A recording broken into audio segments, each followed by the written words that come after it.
मंत्री दिल्ली में 27 साल बाद वापसी की है बीजेपी ने, क्या इसीलिए इतनी खुशी है कार्यकर्ताओं को। जीत दिल्ली की और जश्न मुजफ्फरनगर में शिव चौक पे, ये विकास की जीत है। मैं भी दिल्ली के चुनाव में था। एक बात इस बार विशेष रूप से थी कि जनता विकास चाहती है, डेवलपमेंट। हो सकता है कुछ दिन के लिए कुछ और बातें हो जाएं, लेकिन जब दिल्ली चुनाव में थे तो हर जगह एक ही बात थी, टूटी हुई सड़कें थी, सीवरेज सिस्टम नहीं था, पानी नहीं था। तो जनता ने इस बार का चुनाव डेवलपमेंट में चुनाव दिल्ली का हुआ है, और पहली बार बहुत साल बाद दिल्ली में विकास के नाम पर चुनाव हुआ है। और जब जब विकास की बात होगी, जब जब डेवलपमेंट पर हम चलेंगे, तो सिर्फ एक ही पार्टी है जो इसके बारे में बात करती है, वो है भारतीय जनता पार्टी। जिस तरह केजरीवाल दिल्ली में हो रही थी, तो क्या लगता है क्या कमियां रही जिससे केजरीवाल की सरकार गई और बीजेपी यही रही। आप दिल्ली के आम नागरिक से पूछिए, जो पश्चिम उत्तर प्रदेश से हैं, जो हरियाणा से हैं, जो बिहार से हैं, वो सब ये कहने लगे थे कि हमारे गांव बेहतर है दिल्ली के गांव से। दिल्ली की जो कॉलोनियां हैं, चाहे झुग्गी झोपड़ी हैं, चाहे जे क्लस्टर हैं, चाहे दिल्ली देहात है, कई बार लगता है कि पश्चिम उत्तर प्रदेश, हरियाणा या बिहार या पूर्व उत्तर प्रदेश के गांव उनसे बेहतर है। तो सब लोग अपने गांव भी जाते हैं, उन्हें नेशनल हाईवे ने, रेलवे का काम, मेट्रो, ये सब देखी है मोदी जी का जो डेवलपमेंट है, लेकिन वो डेवलपमेंट दिल्ली के अंदर दिखाई नहीं दिया 10 साल से।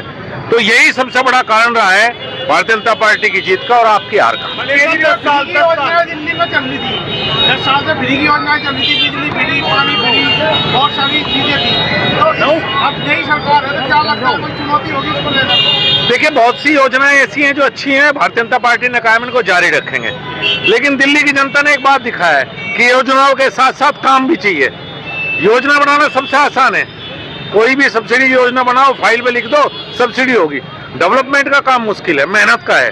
तो भारतीय जनता पार्टी का प्लस पॉइंट ये है कि भारतीय जनता पार्टी कमजोर वर्ग है, उनको किसान, मजदूर या कमजोर वर्ग को सब्सिडी और सुविधाएं भी देती है, लेकिन साथ के साथ देश के डेवलपमेंट की बात भी भारतीय जनता पार्टी करती है। केजरीवाल यमुना साफ नहीं कर पाए, अब आपको मौका मिला है, कब तक साफ हो पाएगी? देखिए, मुझे लगता है, मुझे उम्मीद है कि काम होगा, चाहे वो पानी का फ्रंट हो, चाहे सीवर का फ्रंट हो, चाहे यमुना, जो बहुत बड़ा मुद्दा था इस चुनाव का।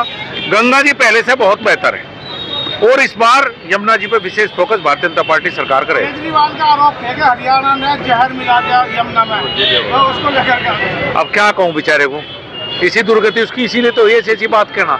एक पूर्व मुख्यमंत्री ऐसे शब्दों का प्रयोग करे, ऐसी बात कहे देश को तोड़ने की, इससे बड़ा दुर्भाग्यपूर्ण बात कोई हो नहीं सकती। शायद इसी का फल उन्हें मिला है। आपने कितनी सीटों पर प्रचार किया वहाँ? मैं तो मेरे विचार से 2 महीने से दिल्ली हूँ, तो शायद 30-35 सीटों पर तो गया ही हूँगा।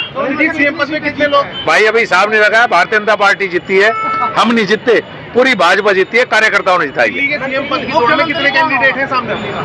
ये मुझे कैसे पता हो सकता है? जो पार्टी तय करेगी वो मुख्यमंत्री होगा। आपने सारी दिल्ली में जो प्रचार किया वो भी एक जीत का फैक्टर रहा है। नहीं, मेरा कोई, मैं पिछले 2 चुनाव में भी दिल्ली का सह प्रभारी था, ये गलतफहमी मुझे बिल्कुल नहीं है। ये जीत भारतीय जनता पार्टी के कार्यकर्ताओं की जीत। जिस तरह प्रवेश वर्मा का नाम चर्चाओं में है और केजरीवाल को हरा है जो दिल्ली में, जिसके नाम पर आम आदमी पार्टी चुनाव लड़ रही थी, तो उसको लेकर क्या लगता है कि प्रवेश वर्मा को मौका मिल सकता है? आप और मैं दोनों शायद उसका फायदा चाहते होंगे, इसलिए कोई जवाब देना ठीक नहीं है।